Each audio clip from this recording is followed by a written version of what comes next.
देश का सबसे बड़ा सूबा कुदरत की चौतरफा मार झेल रहा है। कहीं बाढ़ का कहर है तो कहीं बारिश की मुसीबत है।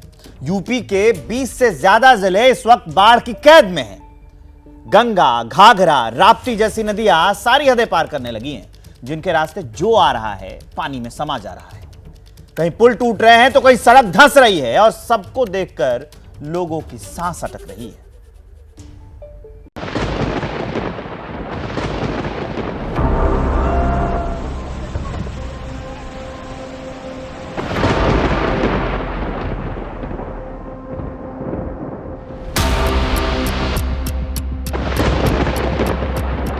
देश का सूबा सूबा पानी में डूबा है। उत्तर भारत हो या दक्षिण भारत, सब आसमानी आफत से त्रस्त हैं। यूपी के 20 से ज्यादा जिले बाढ़ की कैद में हैं।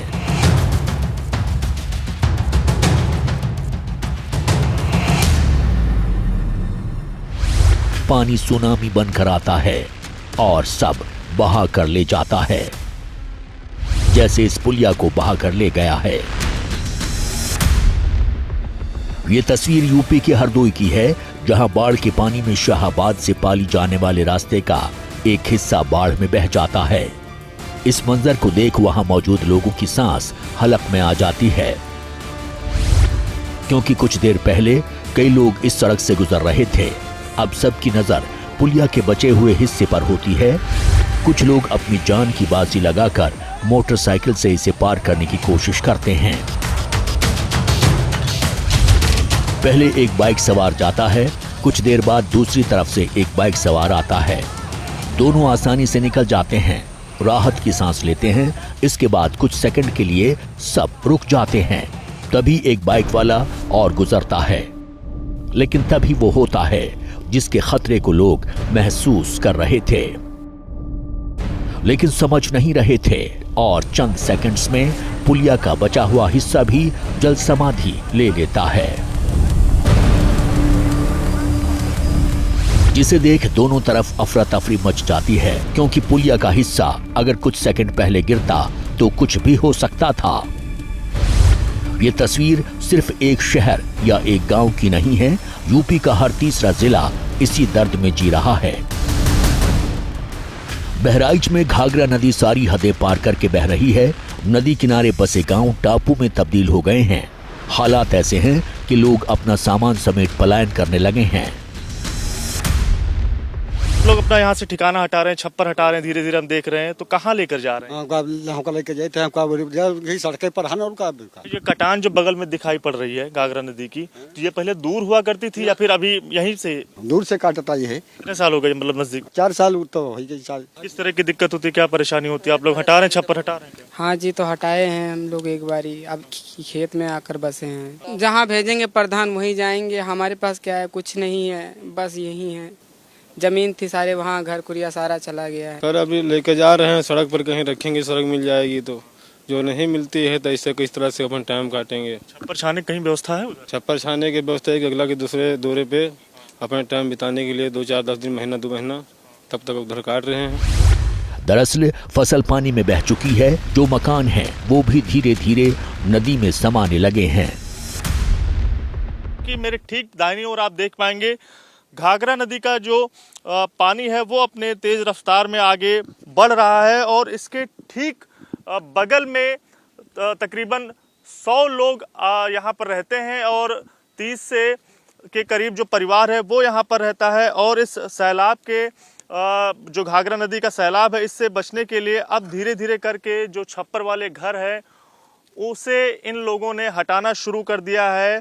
साफ तौर से जो सैलाब का अंधा पानी है वो किसी को नहीं छोड़ता और अपनी चपेट में बहुत सारे जो परिवार हैं उन्हें ले लेता है। और कुछ कमोबेश इसी तरह की स्थिति यूपी के अलग अलग इलाकों में है। और हम फिलहाल मौजूद हैं बहराइच के टुकरी गांव में, और जहां पर तमाम सारे जो परिवार हैं वो आपको यहां पर नजर आएंगे। और जो लोग अपना धीरे धीरे छप्पर यहां से हटा रहे हैं, ठिकाना यहां से इस घाघरा नदी से दूर कर रहे हैं।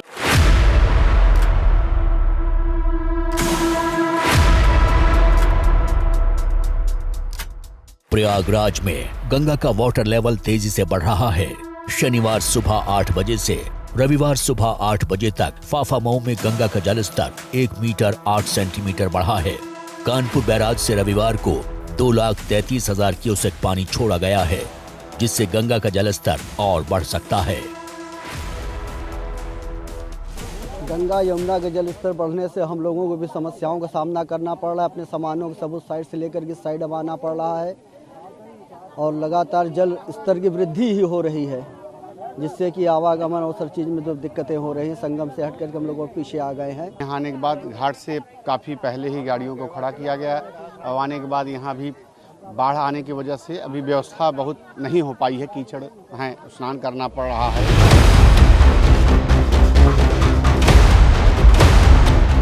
शाहजहांपुर में बाढ़ का पानी बस्तियों तक पहुंच गया है। ये तस्वीर शाहजहांपुर के लोधीपुर इलाके की है, जहां मकान टापू जैसे दिखाई दे रहे हैं। लोगों ने छतों को अपना ठिकाना बना लिया है। हम फिलहाल मौजूद हैं लोधीपुर इलाके में। मेरे ठीक पीछे आपको तमाम जो मकान हैं वो नजर आएंगे और जो पूरी तरह से टापू में तब्दील हो गए हैं, क्योंकि जिस तरह से यहाँ पर पानी भरा हुआ है उसके बाद लोगों का जो ठिकाना है वो सामने आपको घरों में नजर आएगा कि उनका जो आसरा है वो फिलहाल एक जो छत है वहीं पर अपना सब कुछ सामान रखकर और वहीं पर खाना पीना हो रहा है। तो इस तरह की भयावह तस्वीरें आपको हम लोधीपुर के इलाके की दिखा रहे हैं, जहां पर आप ये मेरे दाहिनी ओर देख पाएंगे जो निशान है दीवार का, जिस लेवल पर पानी पहुंच गया था उसकी आप तस्वीर एक बार देख लीजिए। किस तरह से कितने ऊंचे लेवल तक जो पानी है वो पहुंच गया था। अब भले ही पानी का लेवल जो है वो कम हो गया है, लेकिन पानी जो है वो अभी भी लोगों के घरों के अंदर भरा हुआ है और जिसके चलते लोगों का जो ठिकाना है वो फिलहाल छत बन गई है। इस तरह की तस्वीरें आप यहाँ पर देख पाएंगे।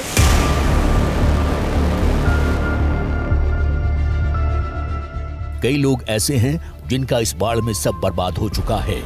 घर का जरूरी सामान जैसे टीवी, फ्रिज, कूलर या तो खराब हो गया है या पानी में बह गया है। हाँ, मेरा तो मैंने अपने बच्चे जान बचाई। मेरा तो 2-2.5 लाख का सामान सब उसी में सड़ा। अब भी पानी इतना मैं मदद अन्नू से मैंने फ़ोन किया, मैंने भैया मत, तो मुझसे बोला कि मैं बिसरात पे डूब रहे, उन्हें डुबाऊं निकालूं या तुम तो डूब ही नहीं रही। तो मैंने कहा हम देखो आके हम डूब नहीं रहे, क्या कर रहे हैं। बहुत मेरा तो सारा नुकसान, मैंने कुछ नहीं, खाली एक्सरे कपड़े में आए हम निकल के। 3 बच्चे और मैं हूँ, मेरा कोई नहीं, किसी से पूछ लो। कहाँ रह रही? मैं पड़ोस में रिश्तेदारों के घर। कई जगह स्थिति इतनी खराब है कि लोग अपने घर तक नहीं जा पा रहे हैं। सर पानी नाइट में पहुंचा और यहाँ कोई प्रशासन नहीं देखने वाला था, कोई नहीं देखने वाला था। करीब आनन फानन में पानी जो बड़ा है, हम अपने कोई राहत मतलब कोई सामान अपना नहीं हटा पाए। पूरा मकान मेरा देख लीजिए सब डूबा पड़ा हुआ, बहुत नुकसान हुआ सर। सारा सामान मेरा फ्रिज, टीवी, कूलर वगैरह सब डूबा पड़ा हुआ है। प्रशासन को मैं फोन कर रहा हूँ रात में बचाव के लिए, पानी के लिए, कि यहाँ सर पानी बहुत बढ़ गया है। तो प्रशासन ये कह रहा है कि यहाँ पे कोई सुविधा नहीं है। इस मुश्किल वक्त में लोगों के भीतर प्रशासन को लेकर खासा गुस्सा है। आरोप है कि वक्त रहते कोई मदद नहीं मिली। यहाँ पे नवाब मांगी तो वहाँ पे नवाब भी नहीं है। पीछे मंदिर की तरफ नवाब चली तो इधर क्यों नहीं आ पाई? उधर तो 4-4 नवाब चले ही हैं। इधर फोन करके मांगी गई, किसी से मांगी तो किसी ने इधर मदद नहीं करे। ये आंटी है, इनका पूरा मकान डूबा हुआ।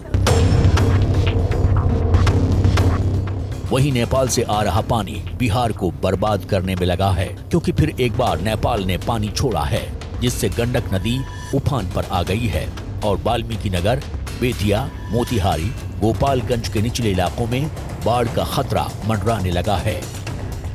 जल संसाधन विभाग ने यहां पर अभियंताओं को निगरानी का आदेश दिया है। सुरक्षा के तौर पर जगह जगह पर गंडक बैराज के कर्मी तैनात हैं। सभी कर्मियों को अलर्ट पर रखा गया है। सुरक्षा के दृष्टिकोण से इस बैराज के सभी 36 फाटकों को खोल दिया गया है। 18 गेट नेपाल व 18 गेट भारत की ओर खुले हुए हैं। आपको बता दें, वाल्मीकि नगर बैराज से शुक्रवार की देर शाम 3,42,000 एवं रविवार को 1,80,000 क्यूसेक पानी डिस्चार्ज किया गया है। गौरतलब है कि इस वक्त बिहार की तमाम नदियां रौद्र रूप में हैं। दरअसल बिहार का मैदानी इलाका नेपाल से सटा हुआ है, जिसकी वजह से बिहार हर साल बाढ़ रूपी त्रासदी झेलता है।